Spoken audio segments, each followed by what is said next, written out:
History of animation. Week 2, Disney's Golden Age of Animation. The Gilded Age of Animation.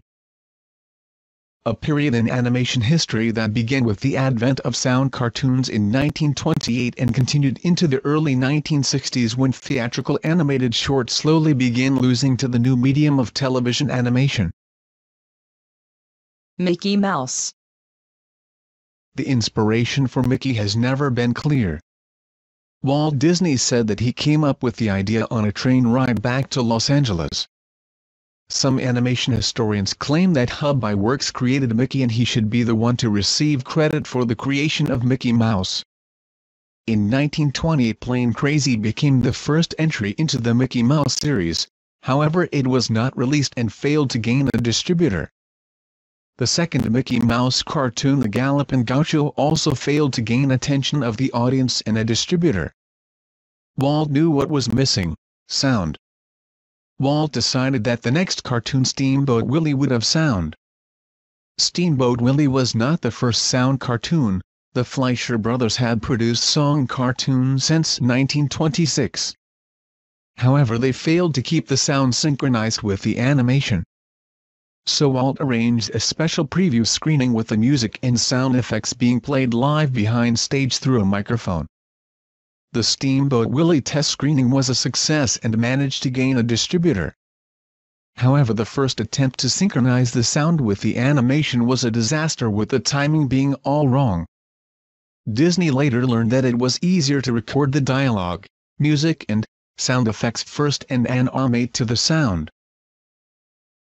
The Iwerks era from 1930 to 1934. At first, Mickey was drawn by Disney's longtime partner and friend Hub-Iwerks, who was also a technical innovator in cartoons, and drew an average of 600 drawings for Disney on a daily basis. Disney was responsible for the ideas in the cartoons, and Iwerks was responsible for bringing them to life. However, Iwerks left the Disney studio in 1930 to form his own company. Iwerks would produce 3 cartoon series during the 1930s, Flip the Frog, and Willy Whopper for Metro-Goldwyn-Mayer, and the Comicolor cartoons for Pat Power Celebrity Productions. However, none of these cartoons could come close to matching the success of Disney or Fleischer cartoons, and in 1933, MGM, Iwerks' cartoon distributor since 1930, ended distribution of his cartoons. By 1936, the Iwerks studio began to experience financial setbacks and closed. Iwerks returned to Disney in 1940, where he worked until his retirement in the late 1960s. The Golden Age begins. Steamboat Willie was released on the 18th of November in 1928 and was a huge success. Disney quickly gained huge dominance in the animation field using sound in his future cartoons by dubbing Plane Crazy, The Gallopin' Gaucho, and the nearly completed The Barn Dance. Mickey Mouse's popularity put the animated character into the ranks of the most popular screen personalities in the world. In 1929 he launched a new series entitled Silly Symphonies, which was based around music with no recurring characters. However, they did not become as popular as the Mickey Mouse series. Walt Disney created the first full 3-strip color cartoon, Flowers and Trees. It was a huge success and also became the first cartoon to win an Academy Award. However, he withheld making Mickey Mouse in color because he thought that Technicolor may boost the Silly Symphonies' popularity. Disney feature-length films. In 1937, Walt Disney produced Snow White and the Seven Dwarfs, the first American feature-length animated film. Walt Disney was convinced that short cartoons would not keep his studio profitable in the long run, so he took what was seen as an enormous gamble. The critics predicted that Snow White would result in financial ruin for the studio. They said that the colors would be too bright for the audience and they would get sick of the gags and leave. However, the critics were proven wrong. Snow White was a worldwide box office success, and was universally acclaimed as a landmark in the development of animation as a serious art form. After the success of Snow White, Disney went on to produce Pinocchio, which was released in 1940. It was considered a stunning achievement both technically and artistically, costing twice as much as Snow White. Pinocchio and Fantasia. Pinocchio was not a financial success since World War II had cut off 40% of Disney's foreign release market, and although it was a moderate success in the United States, the domestic gross alone was not enough to make back its revenue. The film did receive very positive reviews and has made millions from subsequent re-releases. Later that year, Disney produced Fantasia. It originally started with the Mickey Mouse cartoon, The Sorcerer's Apprentice, in an attempt to recapture Mickey's popularity, which had sharply declined. In The Sorcerer's Apprentice, Mickey Mouse was redesigned by Fred Moore. This redesign of Mickey is still in use today. Fantasia would also become the first commercial film to be released in stereophonic sound. However, like Pinocchio, Fantasia was not a financial success. Fantasia was also the first Disney film not to be received well, receiving mixed reviews from the critics. It was looked down upon by music critics and audiences, who felt that Walt was striving for something beyond his reach by trying to introduce mainstream animation to abstract art, classical music, and elite subjects. Dumbo and a strike. In 1941, in order to compensate for the relative failure of Pinocchio and Fantasia, Disney produced a low-budget feature film, Dumbo. This fourth film in the Walt Disney animated series, Dumbo, was based upon the storyline written by Helen Apperson and illustrated by Harold Pearl. Just a few days after rough animation was complete on Dumbo, the Disney Animators' strike broke out. This was caused by the Screen Cartoonists Guild, which had been formed in 1938, who severed many ties between Walt Disney and his staff, while encouraging many members of the Disney studio to leave and seek greener pastures. Later that year, Dumbo became a big success, the first time since Snow White. The critically acclaimed film brought in much-needed revenue and kept the studio afloat. The War and Bambi. A few months after Dumbo was released, the United States entered the war after Pearl Harbor was attacked. This caused the mobilization of all movie studios, including their cartoon divisions, to produce propaganda material to bolster public confidence and encourage support for the war effort.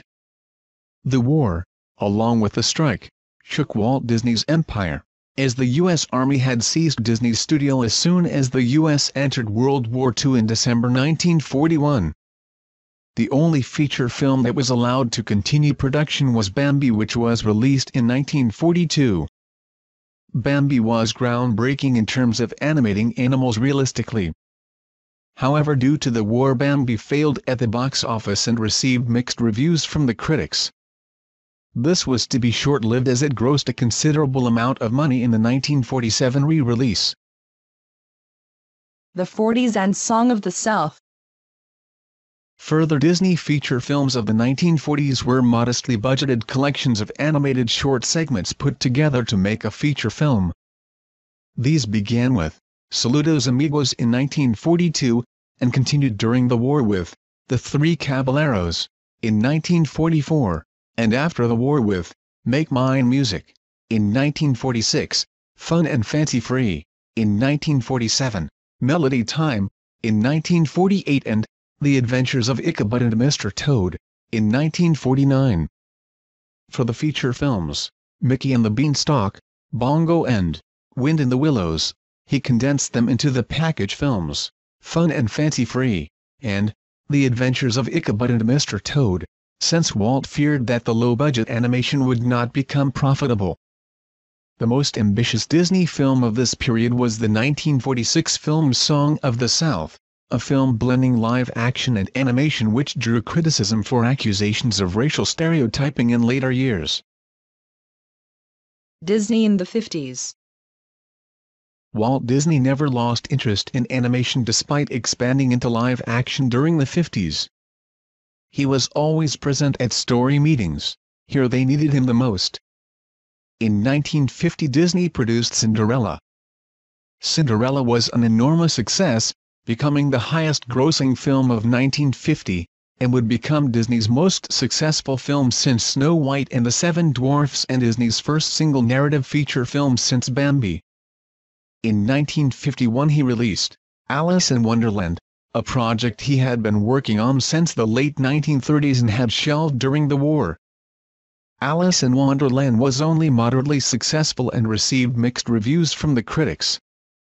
Then in 1953 he released Peter Pan, which like Alice in Wonderland had been in production since the late 1930s to the early 1940s, and was shelved during the war.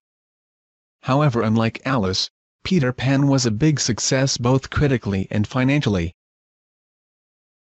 The end of the Mickey shorts. In 1953 Disney released its final Mickey Mouse short, The Simple Things. From there the studio produced fewer animated shorts by the year until the animated shorts division was eventually closed in 1957. Any future short cartoon work was done through the feature animation division. When Disney's contract with RKO expired at the end of 1953, instead of renewing it as usual, Disney was concerned about the instability of RKO, due to owner Howard Hughes' increasingly erratic control of the studio, and started distributing its own films through its newly created Buena Vista distribution subsidiary. This allowed a higher budget for shorts and features than the last few years of cartoons made for RKO dictated, which made it possible to make some of the cartoons in the new CinemaScope format. However, the budget per short was nowhere near as high as it had been in the 1940s, as Disney had been focusing more on live action, television, and feature animation, and less on short animation. End of the Golden Age. In 1955 he created Lady and the Tramp, the first animated film in CinemaScope. Upon building Disneyland in 1955, Walt Disney regained a huge amount of popularity among the public, and turned his focus at producing his most ambitious movie, Sleeping Beauty. Sleeping Beauty was filmed in Super Technorama 70mm film and in stereophonic sound like Fantasia. Sleeping Beauty also signaled a change in the style of drawing with cartoony and angular characters, taking influence from United Productions of America. Although Sleeping Beauty was the second highest grossing film of 1959, the film went over budget, costing $6 million, and the film lost money. On the 15th of December in 1966, Walt Disney died of lung cancer. The last film he was involved in was The Jungle Book, released a year after his death. After Walt Disney's death, the animated films produced by the Disney Company were only moderately successful. The animation department did not fully recover until the late 1980s to early 1990s with the Disney Renaissance. Do what you do so well that they will want to see it again and bring their friends. Walt Disney.